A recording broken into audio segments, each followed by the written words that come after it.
Welcome to the Unstoppable Joy Podcast, the show where faith meets functional medicine and healing runs deeper than surface level fixes. I'm your host, Kathryn McAdam, a board-certified family nurse practitioner, functional medicine provider, speaker, best-selling author, and co-creator of the Empowered Method. After walking through trauma, burnout, and homelessness, I had gained over 70 pounds. It wasn't until I discovered that true healing isn't just about diet and labs.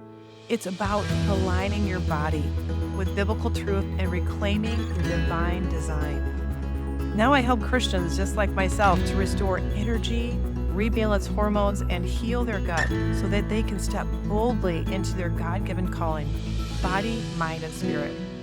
Here you'll find root cause strategies, powerful testimonies, biblical insight, and a whole lot of joy, because your healing isn't just about you.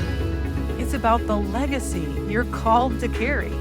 And joy isn't a side effect. It's a strategy, and it's time to take it back. So let's get started. Welcome to the Unstoppable Joy Podcast. I'm your host, Kathryn McAdam, and today's guest with me is not only a powerhouse of a woman. Every time I see her online, it's like I see her smiling face, and it's like a warm hug from heaven. Seriously, I love this lady to pieces. Her voice and her vision are transforming how we lead, how we heal, and how we show up with heart. Karen Hall, my guest, is not only a publicist, a publisher, a producer, a best-selling author, and emotional intelligence leadership coach. She is globally known as the Queen of Empathy. She is the CEO of Momentum Media and executive producer at the Los Angeles Tribune.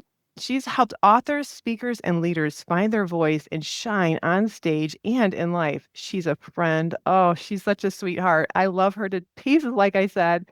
She's a leader, a visionary, and I am so honored that she is here today. That is like the understatement of the year. Welcome. I just love Kathryn. And it was interesting because I saw a picture of Kathryn and she just glowed in this picture. As I reached out to her, I just had to know her. It was like God said to me, you have got to know this woman. And I reached out and I fell in love with her on the first conversation. Yes. Feeling so mutual. Oh my goodness. I'm so glad that you responded to the Lord in that way, because we wouldn't have been connected. Tell me about like your story, like who you were before all the platforms and the podcasts, and what drew you to the work that you do today?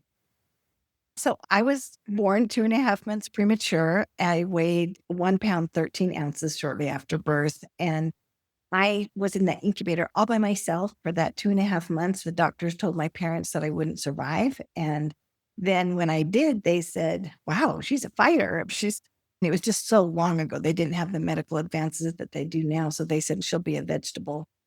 But spoiler alert, I'm not. Thank God.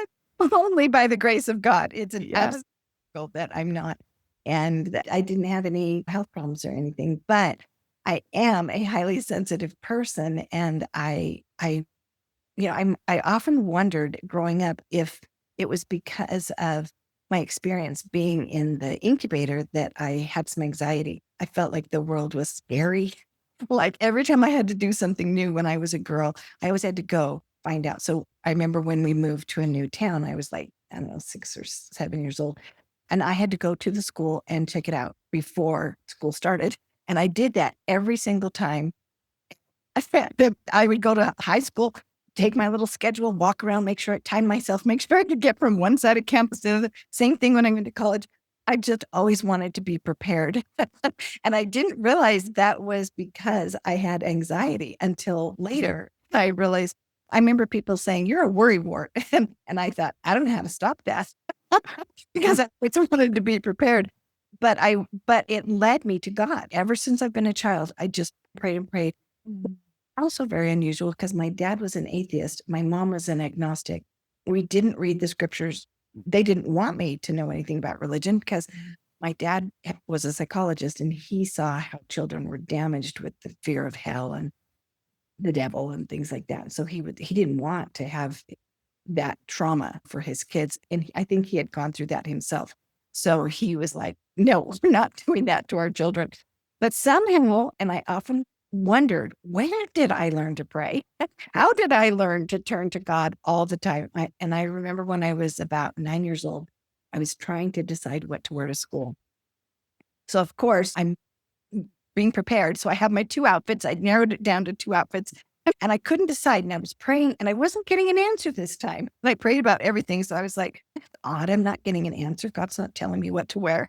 Isn't that funny? But as a 9-year-old, I was very concerned. So I don't know how I got this idea either, but I knew that I could get an answer from the Bible. I don't even know where I got a Bible. Anyway, I had one and I read it. And so I said a prayer. I said, please tell me in your word what to do. And so I closed my eyes. I stuck my finger in the Bible. I opened it up and I read in Matthew where it says, consider the lilies of the field, how they toil not and they don't worry about what to wear. And I went, oh my word. It was like this bolt from heaven. It was directly right there. The answered question in the wording. You don't even have to worry about what to wear. I'm like, oh my goodness. And consider the sparrow that falls. I'm aware of everything. The grass, I take care of all of it. You don't have to worry. And the thing that is so interesting about that scripture is he quotes that to me over and over again. Hear that song come on, the lilies of the field. I'll see it on a billboard somewhere. I mean, that will come back to me. And I'm like, oh, God just always wants me to know that he's got me, that I'm and he's taking care of me. And when all outward evidence defies it, that I can always trust in him and that he will provide for me in every way, mental, physical, emotional, and financial even, that he will take care of me. And I think being taken care of must be a core need, a core wound that I have from being a premature baby all alone all that time, because all that pre-verbal trauma. Yeah. And being separated from my mom, she couldn't hold me. She couldn't touch me. She couldn't nurse me, nothing.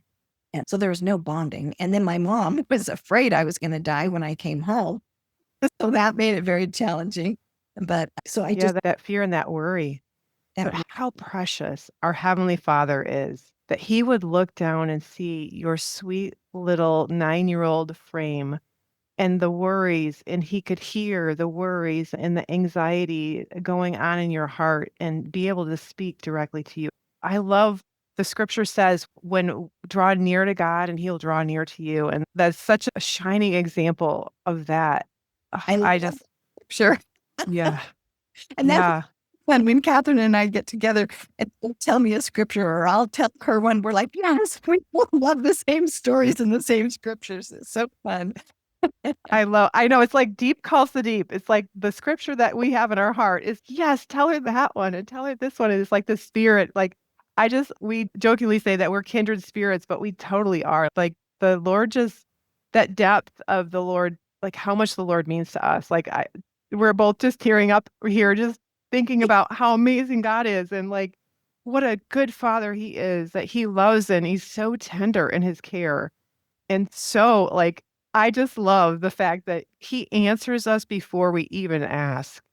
I know. And knowing that he has a plan, that I can trust him, even when I have no idea how, that if I go what I feel led to do, that he will.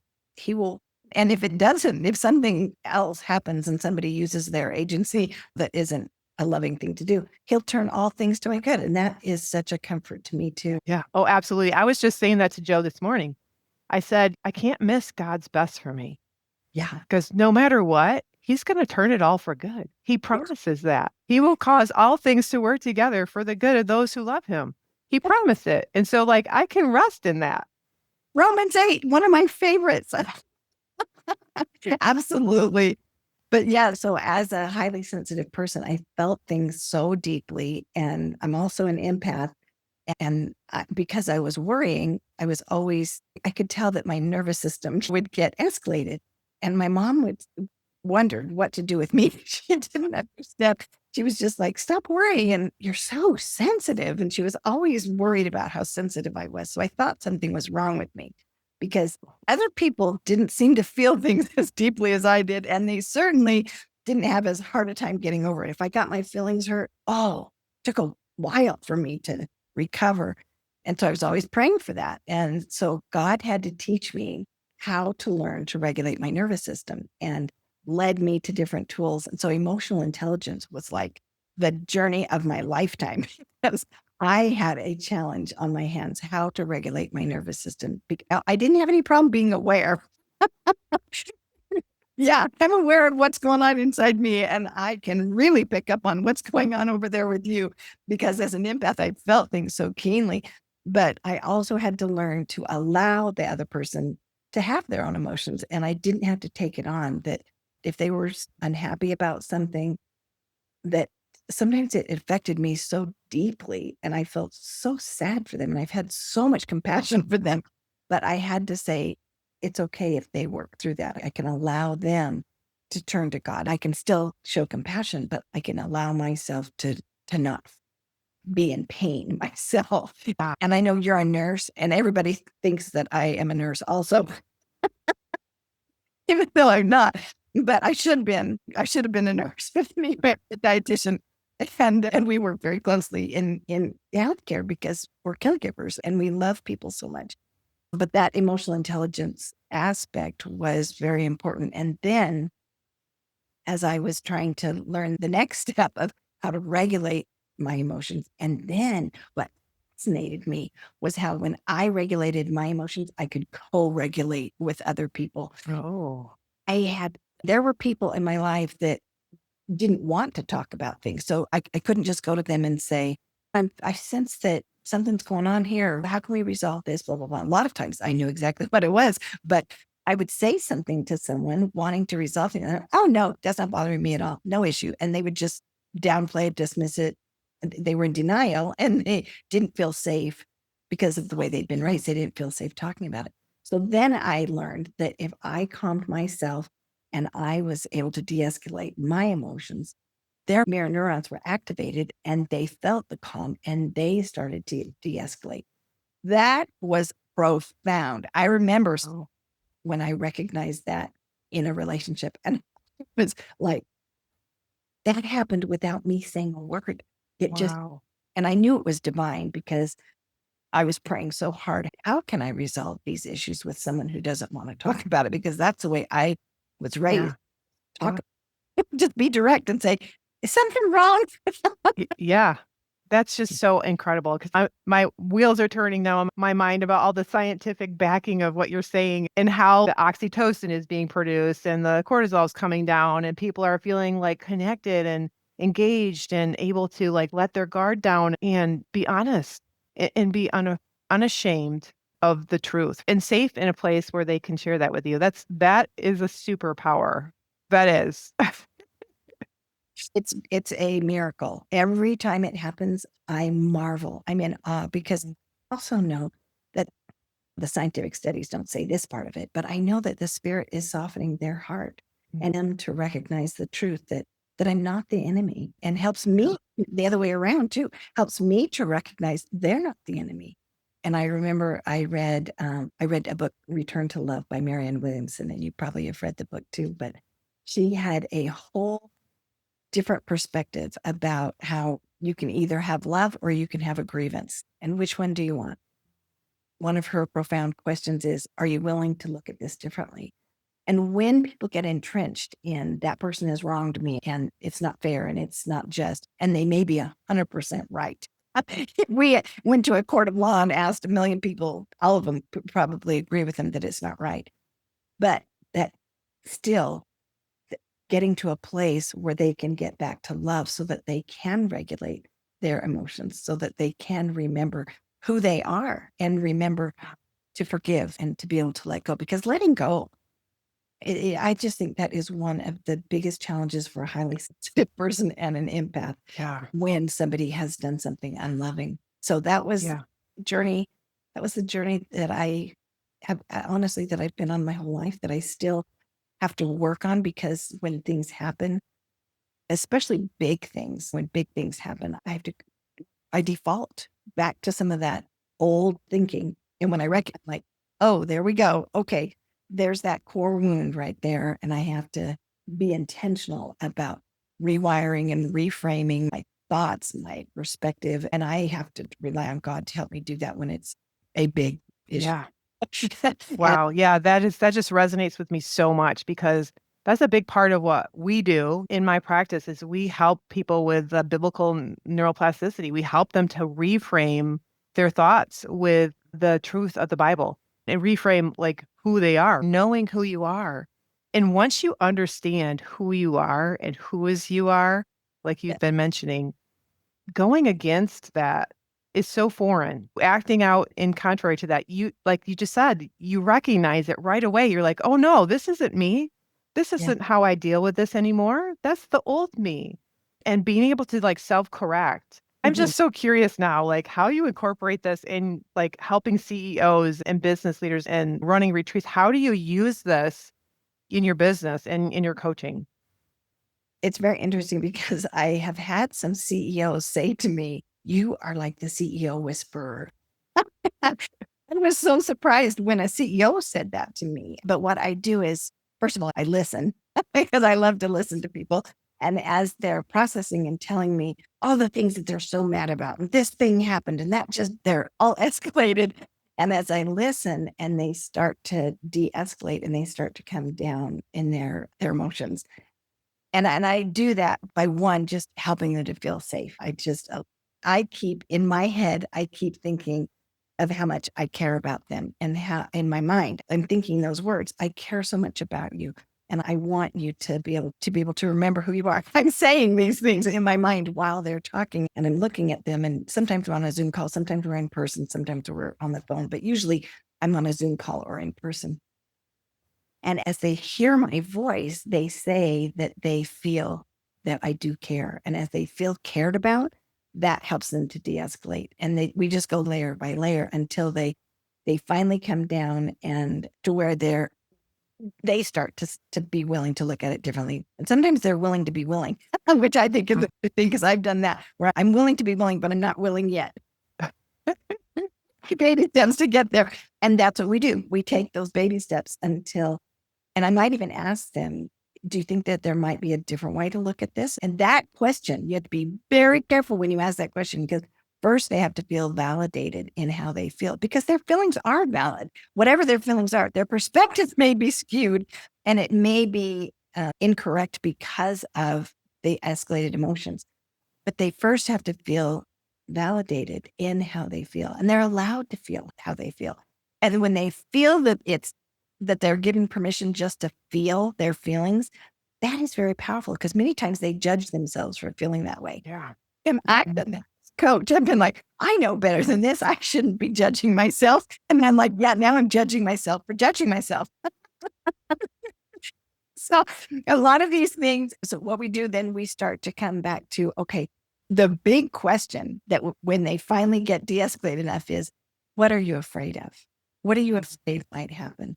What are you afraid might happen with them? What are you afraid might happen to you, to your company? What is it? What is the fear? There's a core fear in there that drives those very strong emotions. And you have to get past the secondary emotions to get down to the core. So we have to address the anger, the whatever, the grief, whatever it is that is driving the secondary emotions. Then when we get down to the primary emotions, oftentimes they have defaulted, just like I was talking about with myself, they've defaulted to a primal wound that is really a core wound from their past. And something has triggered them. And as we deal with that, then they see that and we uncover that limiting belief. And they're like, oh, this is because I went through this other thing where someone betrayed me and I'm afraid they're going to betray me or whatever it is. They feel like somebody might hurt them or might take advantage of them because that happened to them in the past. And when they recognize, okay, that's why this reaction is so strong, it doesn't mean that it's not valid, that Yeah. why they feel that way. But usually the reaction is stronger. And then when they can first name it to tame it, they name it, rename what that emotion is, they start to de-escalate. And then when they see that it's compounded because of something else that has happened. And they're like, oh, no wonder I felt that so strongly. And then they can deal with it better. Then they can say, oh, okay, now I see it. Now I can have a more logical, rational conversation with this person and deal with this issue with their prefrontal cortex online instead of acting from their amygdala. Yeah. this is so common when we're stressed. And I remember learning about the amygdala, and some people call it amygdala hijack. Some people say that's an inaccurate term, but that is a way that a lot of people understand how it works. That it's like that we're back in time. It's like a PTSD reaction. And when we think about people in war, we can understand that. But even when we haven't been in war, we have trauma and we often go back, and our amygdala can't tell time. It's like we're right back there again, dealing with issue, that same fear, that same wound. But we have to be able to come back to our prefrontal cortex to recognize I'm safe. It's okay. I'm not there again. I have skills. I have a different reference that I can use now. And then when they see that, they're empowered. And then they say, okay, I have tools that I didn't have before. I'm a different person than I was back there. Maybe I was a child back then. Yeah. And I am not in that same situation. So then when they feel empowered, then they can regulate their nervous system further and then have a better outcome. Wow. You just breezed right by. I was going to ask a question about trauma because trauma is such a buzzword lately. It's like all over the place. And people are saying this is one way to heal or that's one way to heal. And everybody seems to have their own take on it. But I love what you're saying. It's definitely science backed. Some of the studies that I've read show that when you enter into conversation with someone who's empathetic to walk you through those things, you're able to change that memory from a traumatic experience memory to just a normal memory. It doesn't hold that weight, and it doesn't have that same place in your subconscious. Like you said, that amygdala, it triggers that response and you instantly are in this fight or flight and you lash out. Like I think about some of these little feral cats I've found in the past and how like they're just all fuzzy and cute and you want to hold them, but they're like, no, they're all claws and teeth. And you think, how can such a sweet little innocent looking animal be so ferocious? But that's what happens. It's you turn on a dime and it's like, wait a second. And from my experience, from my past trauma or whatever, it's been so healing for me to be remarried because my first marriage was so awful and so traumatic. And I felt so abandoned and on and abused, all the stuff, right? And now to be married to someone who is just a gentle giant and is just so incredibly nurturing, it's been healing beyond words. Like it has been amazing to have someone who like when I'm triggered by stuff, he's, hey, hang on a second. And we talk through stuff and we're able to uncover things and be like, okay, I'm sorry I'm acting this way. I'm just like, this is just triggering for me. And being able to voice that in a safe place is so healing. I think another thing that I think is really interesting is when you're in a situation with someone who didn't have the skills and you've had trauma, even with like maybe a family member, but then they learn and they improve and they grow and you can heal even with the person that caused Yeah. that. That's powerful. Such a miracle when that happens. And Yeah. I've seen that as well. And that to me is because a lot of times when we deal with trauma, like I was saying, we aren't able to specifically resolve it with that person that was the perpetrator. Yeah. But even if we can't, we can still forgive. And from a distance, we can send them love and we can help heal our heart. And Yeah. I think both sides are very fascinating. But I wanted to read you one of my favorite quotes about empathy because a lot of people, they get confused between empathy, and some people even use empathy in a self-serving way. Like they might say something to sound empathetic, but they don't really do anything empathetic. And that feels hollow. And sometimes, I just find that very fascinating. And many people feel like if they're empathetic, they're condoning a behavior. I read this quote that Brene Brown said I thought was very interesting. And she said, we need to dispel the myth that empathy is walking in someone else's shoes. That's what we hear all the time, right? Always definition of empathy, which I think is a good thing. I think trying to walk in someone else's shoes is really good. But then she says, rather than walking in your shoes, I need to learn how to listen to the story you tell about what it's like in your shoes and believe you, even when it doesn't match my experiences. So I thought that was fascinating because I can believe you and I can believe how you feel and I can believe it from your perspective. And that's different And that's what blocks people from being able to have empathy. And when a person is having judgment about another person's feelings, that is one of the biggest blocks to empathy. And that's why when the CEOs, the validation is so important, because many times we are judging ourselves. We're not giving empathy to ourselves. And that's one of the keys for emotional intelligence, is to start with giving ourselves empathy. And that's biblical. We love the Lord, our God, first, and then we love our neighbor as ourselves. So we have to love ourselves, be able to love our neighbor. And that is key. And it starts with having empathy for ourselves and removing judgment for ourselves. Yeah. Aware of that. When you start thinking, the famous thing that most people say to themselves is, what's wrong with me? Or some version of that question, what's wrong with me? I think this way, or I feel this way, or this thing happened to me. I must have done something to bring this on. And that is a very damaging thought, to think that way. Yeah. Yeah. And I can only imagine how locked in, and I've been in that way myself, where I've made past mistakes and I just beat myself up over it. And you have that negative thought loop going through your mind. And it's something I have talked about, is that nocebo effect. When someone tells you that there's no more hope for you, it's a nocebo. It's not a placebo. It's not like a fake solution, but you feel like there's nothing more that can be done for you. And many of us as believers, we feel like we have sinned the unpardonable sin. Like there's no more blood, Jesus' blood, to cover this. And we beat ourselves up and we count ourselves out, and we can get locked in because we can't be gracious to ourselves and say, and allow and forgive ourselves. When Christ is offering that forgiveness and he's saying, I've made you clean. I've washed this away. Receive my forgiveness. And many times we don't receive that. The other thing I was just thinking about, as you're talking about all these CEOs, and I was thinking about the CEOs that are in the Bible that experienced trauma. You think about Joseph, all the stuff he went through. No, I know. Oh my goodness. And Job. Yeah. Oh my God. Yeah. Job. Yeah. And Jeremiah. And gosh. So comforting for me when I read these stories is, in a court of law, like I was saying, we could all agree that what happened to these people was wrong. It was unjust.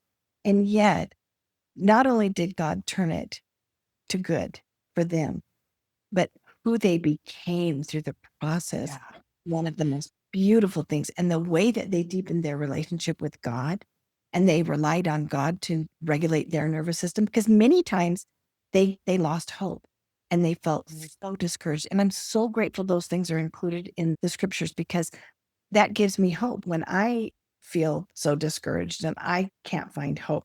I know that it's coming. Even if I don't feel it right now, I know that things are going to turn eventually, and I can trust that will happen. Just knowing that other people have gone through it, that were a prophet and God, that they even went through that, walking and talking with God all the time. And I thought, when you're at that kind of level, the opposition is also very high. And every time we up-level ourselves and try and be better, there's more opposition. That's just part of the design of this world and this life. And that's something that, when you recognize that as well, that also helps you to cope. But I believe that hope is a divine gift. That's I good. believe that it's something that God gives us because of the Savior and his atonement. I believe that is where hope comes from, and that it is a gift to have that. So I plead for that. When I'm not feeling hope, I plead for that gift. Please help me to have hope. And just, even though I don't know how, just to trust that it's going to work together for my good. That makes me think about burnout, and leaders are so prone to that, right? We're doing all the things and we're trying to keep up with all of our responsibilities. Can you expand a little bit on how using empathy might be a tool to help people with burnout?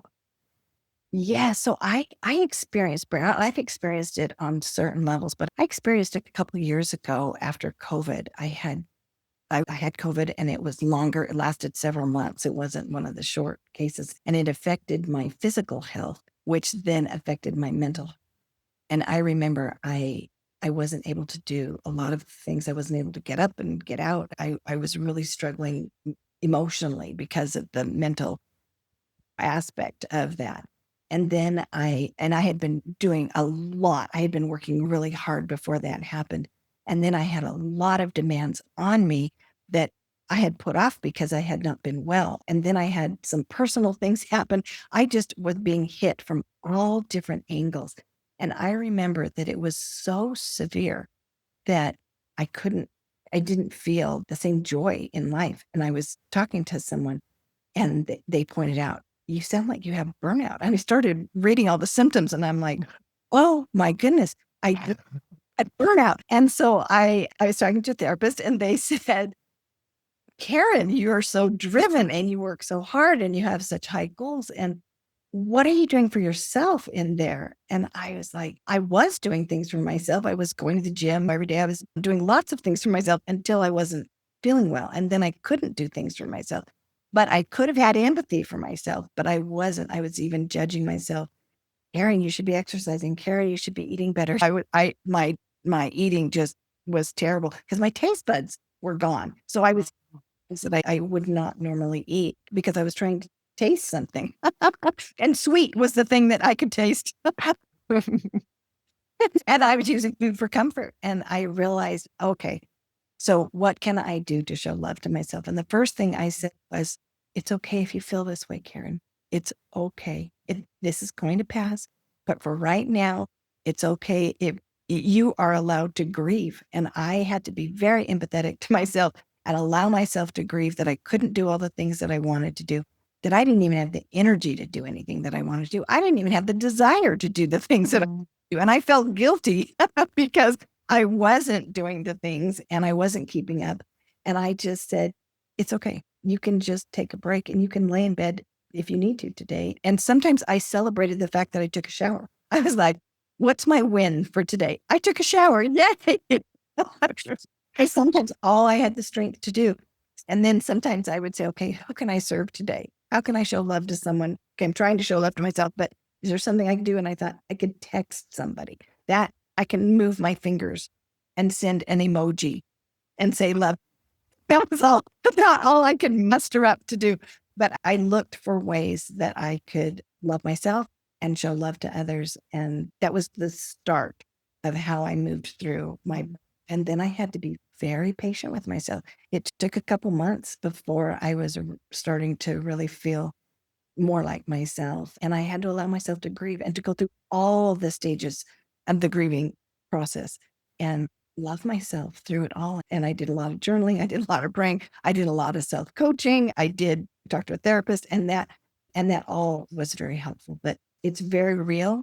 And it is something that most people that are very ambitious are so judgmental and so harsh on themselves. And then, like I said, then you're judging yourself for judging. And then you have shame. And then you have shame. And then you have all these layers of shame that you're trying to work through. And that's what I had to do. I had to peel back every layer of shame and forgive myself for judging myself and let go of the shame. Yeah. I've been there too. You start to think, why am I not grateful? I'm just this terrible Christian. I should be grateful for all the things I have. Why am I moping around? And what's wrong with me? And when you're like, okay, but there have been times that I remember going through all this stuff in my past where like I'm laying in bed and in my mind, all the worries are going over and over. And your body can't tell the difference between what's actual and what's imagined. And so when I'm worrying and my body's listening to all these negative thoughts, and what happens when you're in that state is your cortisol level rises. And as a result of that, it messes with your gut health. It downplays all your hormone regulation. So your get up and go is gone. Mine was so gone. And I didn't sleep. And that was the irony. I was exhausted and sleep at night because just like you said, I was worrying and judging and not doing what I would normally do. And I was grieving. Grieving. I couldn't sleep. And I was just like, this is unbelievable. And the toll, having a dysregulated nervous system for an extended period of time, I'm sure that was part of I don't know this, but I'm sure that my immune system was being damaged from all of that.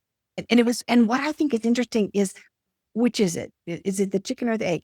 Did being ill from the disease depress my immune system, which then depressed my mental health?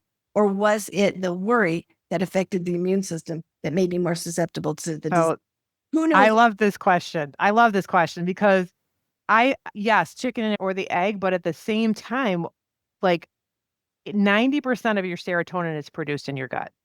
Yeah. And if your gut is off, then that is a cascading event. So did you know serotonin is a precursor to melatonin? So if you Yeah. don't have serotonin, not only are you going to have trouble feeling joy and peace, you're going to be more anxious, you're going to be more worried, you're going to be more depressed, but then you're not going to be able to sleep because you have Right. less melatonin. And it's this revolving door. And then on top of it, 50% of your dopamine, which is like your motivation and you're like you're ready to go neurotransmitter, that's also produced in your gut. And so it's all these things affect because we have this super highway between our brain and our gut. Like it's always talking. And it's crazy that there's actually like supplements out there now that target, they're called, oh gosh, psychobiotics that actually target what's going on in your gut to also help your brain and your brain to help your gut. So it's amazing the whole science. I'm geeking out about that. Sorry. But yeah, definitely you can't separate the two. God designed us to be able to function well. And when one part goes off, the other part reacts. There's an equal and opposite reaction. Yeah, I have found that really interesting because that second brain and how much the gut health impacts the brain health. And I remember when I was learning about probiotics and kefir, when they were using that in Russia, they used it way back when they didn't have a cure for tuberculosis and people were dying.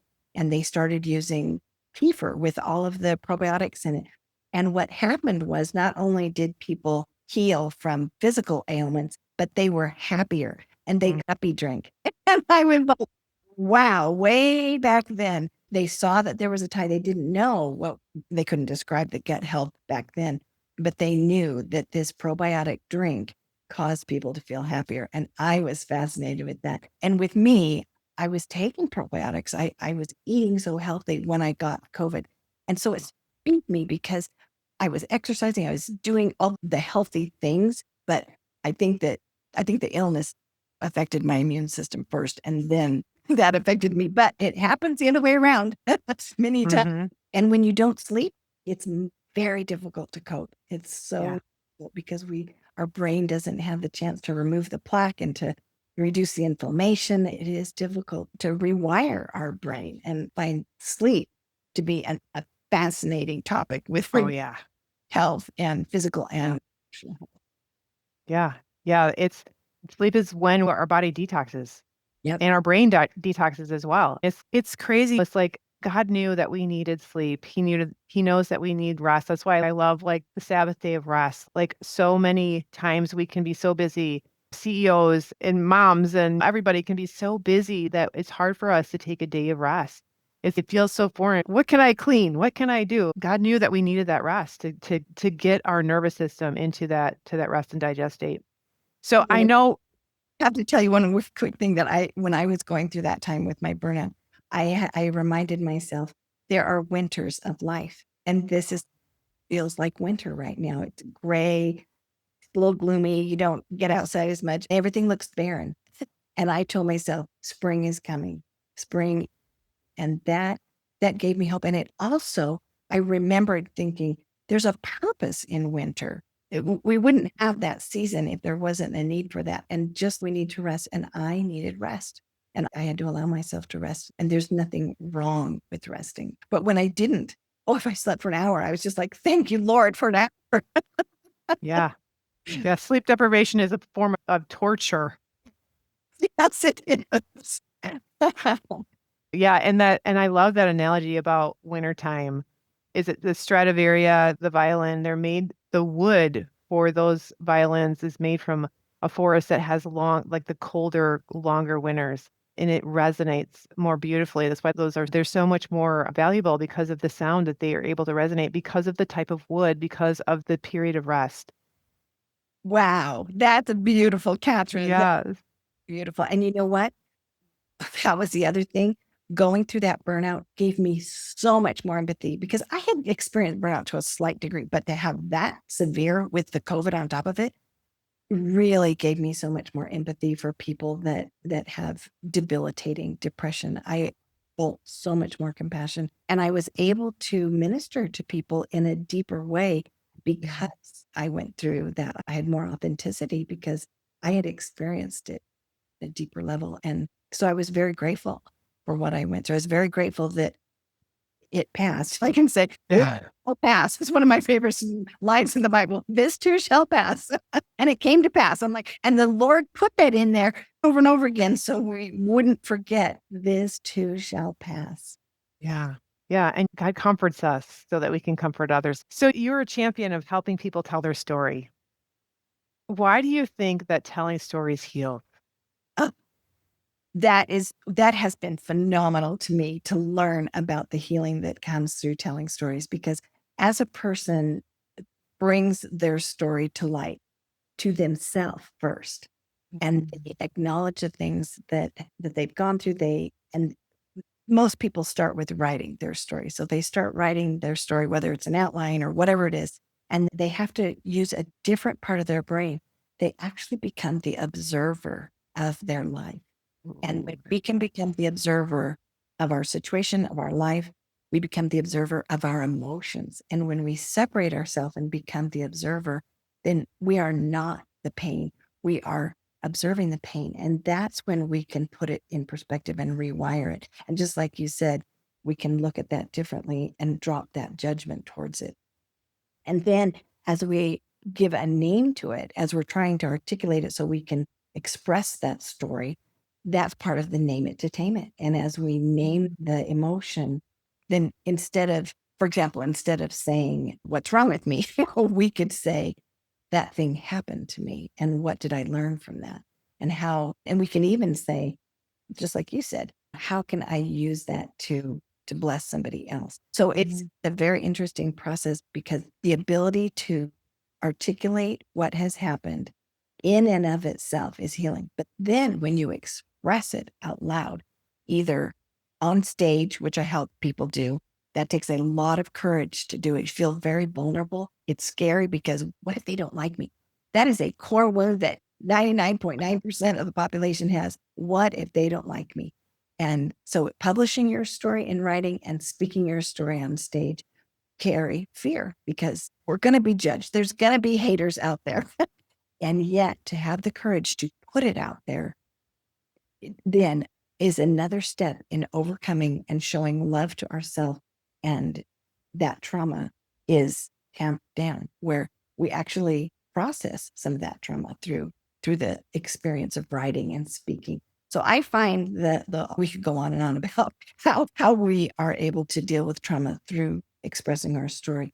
But there's a transformation that occurs within us as we observe and articulate what we've gone through. And then as we get feedback on somebody that it does mean something to, resonates with someone, just like when I talk to you and something resonates with you, it just feels so good. I feel like, oh, there was a purpose in what I went through. It meant something to you.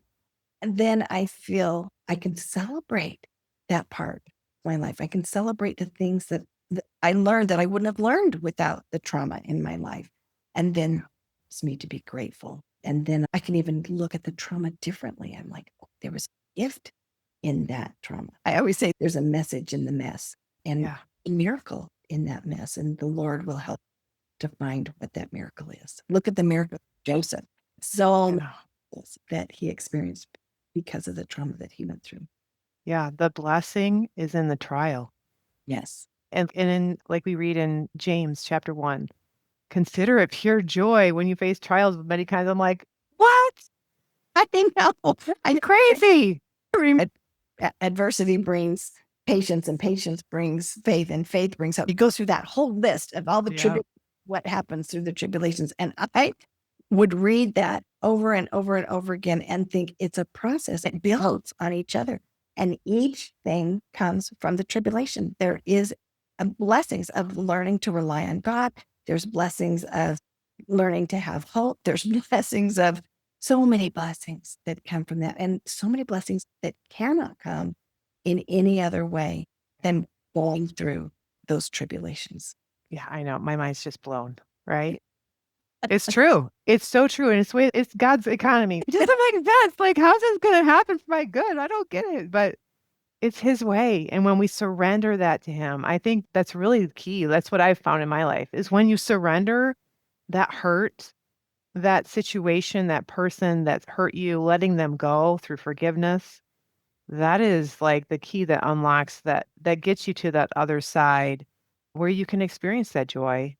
Absolutely. Because for me, that's then what unlocks that is me having compassion for that other person. That's when I can start to move into forgiveness. And that's when I can unlock that and let it go. Until I have that empathy, it's very difficult because that's when the judgment creeps in. But when I have empathy, then I can let go of that judgment and step by step, layer by layer, not always all at once. Sometimes it happens miraculously all at once, but sometimes it's a process. But for me, that finding that love and that empathy, and that's a God thing. I pray all the time, please help me love that person and see that person the way you do, because I don't feel any empathy for them right now. All I feel is pain.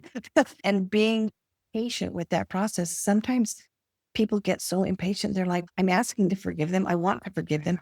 I can't let go of it yet. And it sometimes takes time, and God works with us. And it's the law of the harvest. We plant the seed, but we don't reap that same day. And so Yeah. we have to even be patient with that seed of just wanting to forgive, desiring to have God's love for that person. That's true empathy, is when you have God for someone. Wow. So powerful.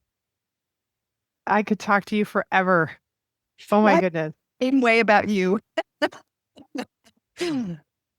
Oh, I would just want to say thank you so much for being a part of our podcast today. And if anyone wants to get a hold of you, what is the best way they should reach out to you to find out more about you, what you do, and how to be involved in your Queen of Empathy kingdom, queendom? The best way is LinkedIn. And because there's a lot of Karen Halls, I'm Karen Hall, Queen of Empathy, and people can find me that way. But Kathryn, I just want to say thank you for having me as a guest. It is always such a joy to be with you. My joy is magnified when I am with you, and reviewing things that have happened in my life reminds me of God's tender mercies and how good he is in my life, and how I can testify that he can do the same for you. If he can do it for me, he can do it for your audience. And thank you for the unstoppable joy that you embody in your life and that you share on your podcast, because I'm edified every single time I hear your voice. I'm edified by your testimony and your love of God. And thank you for the blessings that you give to so many people through your work with the functional medicine, through your work with the spiritual healing, all that you do and all that you have lived through. I'm so grateful for all that you have lived through that has taught you, and that God has molded you and made an instrument in his hands, because you blessed my life. And I know you're blessing so many others. And thank you for having me as a guest on Unstoppable Joy today. Oh, I'm so blessed. Thank you so much. Thank you. If you've been praying for clarity, strength, and breakthrough in your body, then this book is your next step. Blessed Body isn't just another health and wellness book. It's a Holy Spirit guided blueprint to restore your gut health, renew your mind, align your body with your calling. You'll learn the same system that helped me lose 70 pounds, heal my body, and reclaim my purpose. You'll get all the exact tools and the biblical insight that my clients spend thousands to get, all for just $4.99. Click the link below, grab your copy, start reading and healing today.